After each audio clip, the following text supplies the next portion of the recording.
सत्तेतील व्यक्तींनी कारखान्याची निवडणूक लढवणं अयोग्य, विरोधी गटानं मुद्दा उपस्थित केल्यास सत्तेतील लोक न्याय देऊ शकत नाहीत. अनौपचारिक चर्चांमध्ये शरद पवारांचं मत. अजित पवार 15 दिवसापासून राज्य वाऱ्यावर सोडून गावात बसले. धाक, पैसा, दहशतीचा वापर करून जिंकण्याला काही महत्व नाही. माळेगाव कारखाना निवडणुकीवरून राऊतांची टीका. शक्तीपीठ महामार्गाच्या भूसंपादनासाठी 20,000 कोटींच्या तरतुदीला मान्यता. सार्वजनिक क्षेत्रातील कंपन्यांसाठी सुधारणा कर विधेयक आणणार. मंत्रिमंडळ बैठकीत महत्वाचा निर्णय.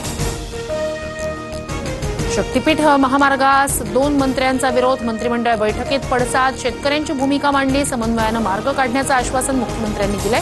प्रकाश आंबेडकर यांची माहिती. 1ली ते 4थी हिंदी सक्ती नसावी. 5वी पासून हिंदी भाषा अभ्यासात असावी अशी आमची ही भूमिका. उपमुख्यमंत्री अजित पवारांचं भाष्य.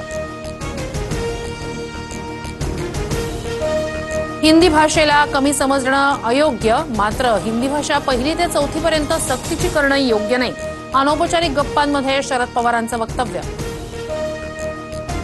आमच्यावर हिंदी का लादता असं शिंदेंनी भाजपला विचारावं. नुसत्या बैठका घेऊन मराठीची अवहेलना सुरू. फडणवीसांनी मराठी भाषेसाठी, मराठी माणसासाठी काम करावं. संजय राऊतांची टीका.